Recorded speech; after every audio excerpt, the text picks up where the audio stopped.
Thank you for showing interest in our videos. If you want to get more connected with our videos, you may want to subscribe and also want to press the bell icon so you start getting notifications for our all new content upload.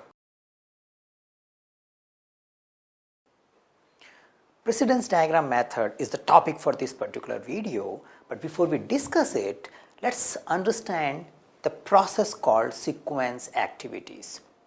So this is a tool and technique for a process called sequencing activities, and we identified collection of activities and we want to put up some time range, time duration, start time for those activities.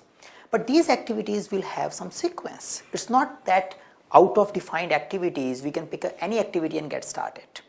Say you may want to have dinner with your family in the night and you need to reach to your home only after that you can have a dinner with your family. So these are two activities, reaching to home and having dinner with the family. Now if your reaching to home is getting delayed, it is natural that dinner time will also get delayed, assuming that it's a dependency that people will not have dinner till the time you are reaching there. So if you can create some relation between these two activities, it's easier to understand what time you are going to have dinner. Once you reach home, you know that it takes 20 minutes. After reaching home, you start eating the food. So connecting these two activities, that reaching home and having food, with some relationship, so that once the one activity gets performed, another activity's start time or another activity's end time can also get identified. And that is the goal of precedence diagram method. So the precedence diagram methods helps us in connecting all of our project activities. It is desirable that in our project most of these activities are interlinked with each other, because if something is getting delayed, there is an impact, and impact, if not managed through relationship, might be difficult to change. Assuming you have a separate activity called reaching home and separate activity having food, and you say that you will reach home at 9 o'clock and you will have food at 9:20. If your reaching home time moves to a 9:30, then you need to re-estimate that now I will have food at 9:50. Now if you create a relationship here, you just change the time of that my reaching time is delayed, automatically the next activity time is expected to get delayed because there is a relationship in it. So when the relationship exists, better to make that relationship so that we can maintain our project schedule better. So I spoke about these two activities, and all the collection of relationships are amongst the activity. We call one activity which is an independent, like reaching home. In this particular context, an independent activity is a predecessor activity. The dependent activity, having food, is a dependent activity. We call it successor activity. So the successor activity gets impacted if something happens to a predecessor activity. So in a way we can say, when we define a relationship, the second activity which is dependent on the first activity is the one which is waiting for the first activity. Let me simplify this. This is a particular relation I am talking, is a finish to start relationship. It means when I finish my activity of traveling to home, then I can start eating food. So traveling to home is not dependent on eating food, but eating food is dependent on reaching home. So I say finish to start. So this is, food is the one which is getting constrained. Eating food cannot happen till the time you reach home in this particular context. So we call it finish to start. I can't start eating it. So in this particular case, you have two, many times we define it in a FS way, finish to start. So independent activity is expected to take first, finish. The first character of this relationship is on independent activity. So if I finishes, if I reach home, this is a dependent activity's action point. The dependent activity can start. So finish to start is the most common type of relation we build in our project schedules. And if you say that I have an activity which finishes on day 4, and if I have a finish to start relationship with another activity, I start my work on day 5. So it's like that you may have your design get completed on day 4 and your development may get started on day 5 if you have a finish to start relationship. We also show it with arrow, which shows that development is the one which is waiting to design to finish. If design get delayed by 2 days, so if it finishes on day 6, this is also get started on the day 7. Pretty simple, finish to start. So if two activities are linked with a finish to type start kind of a relationship, I am waiting for my predecessor, which is an independent guy, to finish before I as a successor, development in this case, get started because we are linked with finish to start relationship. Now we have 4 such kind of relationships, though this one is the most commonly used, but we have 3 more to talk about. The another type of relationship among two activities could be finish to finish. It's like this, that my successor activity which is dependent one cannot finish till the time my predecessor activity gets finished. Say you may have if I take the home example forward, you may have hired a driver. So driver cannot finish his duty till the time you finish your travel to reaching home. So assuming that you go home by car and you have a driver, so your going home is independent. Your going home is dependent on your own work schedule and other things. So there's an activity A, going home. But till the time you finish that travel to home, your driver cannot get released. So once you reach home, driver is free. He can go home. So activity B in this particular case, which is a successor activity, waits for the predecessor activity to finish before it can finish. Now, it is not like you must finish when I am finishing. No. You cannot finish before that. Means driver cannot go home till the time, if this is a relationship, you reach the home, that complete drive is over. But it may happen, driver may need to do few more things before he leaves for the day. But that is something, maybe a different work, but he can't leave for the day till the time you reach home because he is driving your car in this particular relationship. So we called it finish to finish. So if the activity A, like reaching to home, driving home, is finishing at a given time, or say on a day 4, this cannot finish before 4.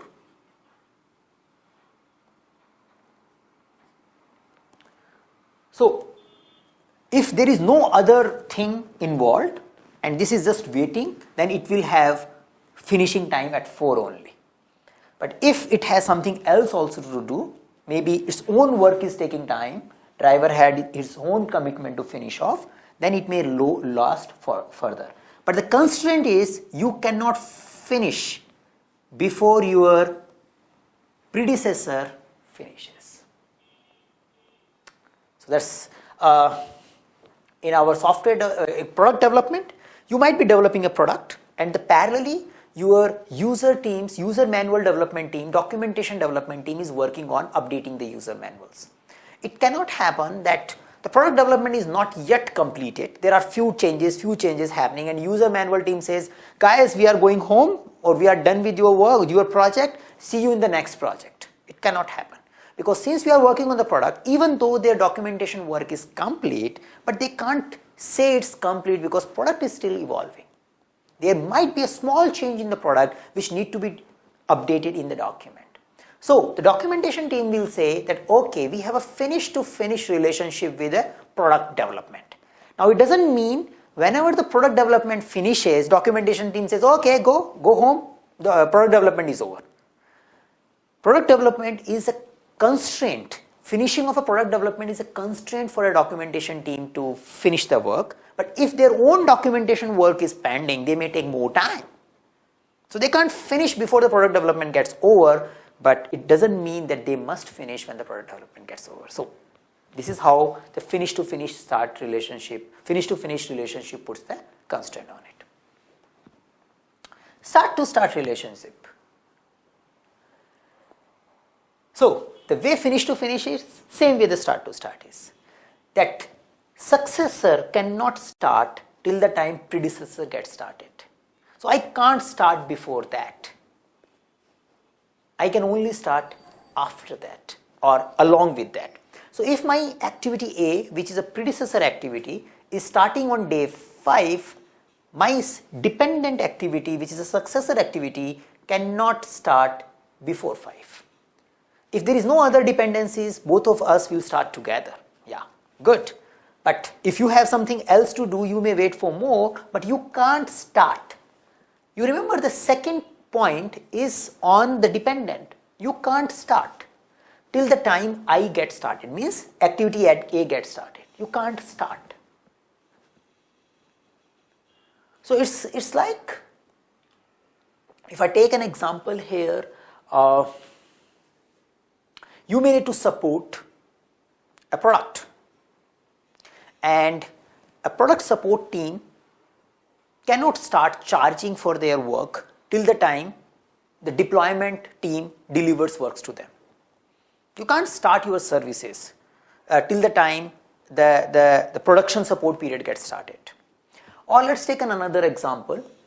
You are a journalist, okay? You are a reporter, and you are following a VIP who is expected to give a press conference, and you need to report what he say.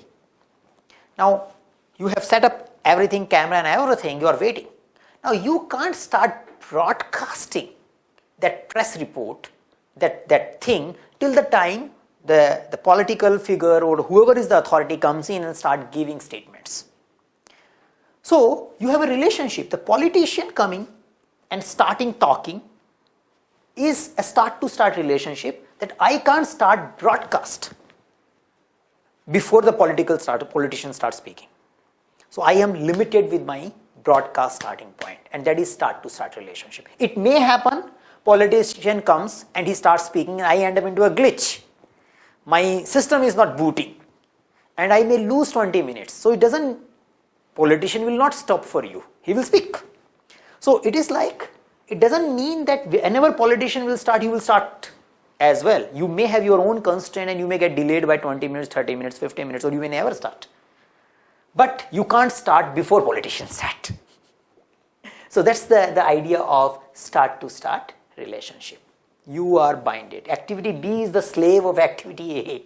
In this case, activity B is a slave for starting. In the previous case, activity B was slave for finishing. And in first case, again it was starting, but the relationship was different. Start to finish. It is a relatively trickier one and rarely used, but just to complete all the 4 types of relationship, it is explained here. In this case, most of the time when we have a predecessors and successors, we define it, the predecessors are expected to get executed before as per the timeline, and successor comes later. But in this case, the predecessor will come later. Now let me explain it well. You have 2 activities, activity A and activity B, and you have a relationship start to finish. Again, finish, last word, put a constraint to activity B. So you cannot finish, okay, I cannot finish till the time activity A gets started. So it's a reverse relationship.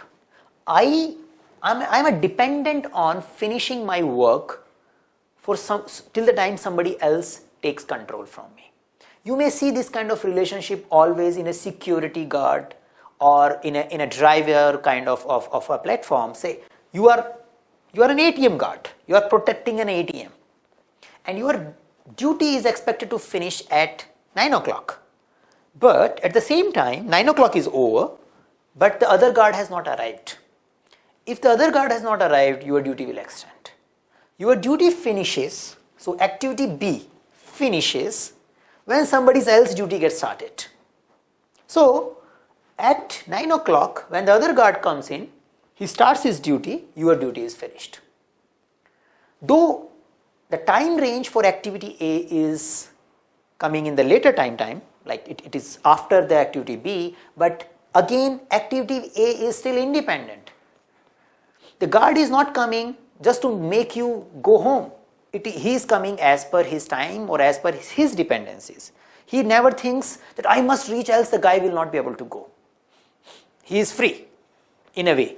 But you are stuck at the ATM, you can't go till the time other guys come. You are the one who are slave of that particular activity, and that's why the relationships becomes reverse. Though you are waiting for someone else to start, but you are the slave for finishing it. So it's like this. If it's a time thing, in a project scenario, if this activity is getting started on day 6, then you can finish this activity on day 5. Simple case. You have a development team and you have a support team. Product is ready, it's deployed, but development team is waiting for the support team to get started. So, support team is activity A, development team is activity B. Development team is waiting, they are supporting the product till the time support team gets started. Now support team has their own issues. They have a training, their manuals, their other stuff. Once those things get over, they says, okay, from tomorrow we are taking control. You guys are happy, okay, we will finish now. So what you are doing, you are waiting to finish. You cannot finish till the time somebody else starts, because system need to get supported. So initially these all relationships may look confusing, but practically most of the time you follow finish to start relationship. It is a very, very logical. I will do one thing, after that you will start doing it. And the after that person is the dependent on. And sometimes you rarely use finish to finish and start to start to just make the sum of the type of relationship simpler in the form of your project schedule. I just stress on one more time a particular fact that all these relationship has a two characters, like finish, start, finish to start. There are two segments to it. This defines the behavior of independent activity. This defines the constraint on slave activity. So the second part is constrained, and the slave activity is constrained by that. So finish to finish. So slave activity is constrained for finishing till the time the king activity finishes. So you can think of the first part is a king's part, which is happening, and the second part is a slave's part. So slave is limited by start or finish for the king's finishing or start. So this way of thinking I usually find helpful for many of the PMP test takers. Do you want to finish your PMP certification in the first attempt? Many aspirants are worried about not making up in the first attempt. Now, if your answer is that yes, you want to get it in the first attempt, you should consider enrolling to our PMP online program. We have videos prepared for the complete PMBOK guide, and these videos not only explains the basic concepts, they get into the details of the fundamentals of those concepts, and that knowledge will help you in getting your certification done faster, and that too in your first attempt.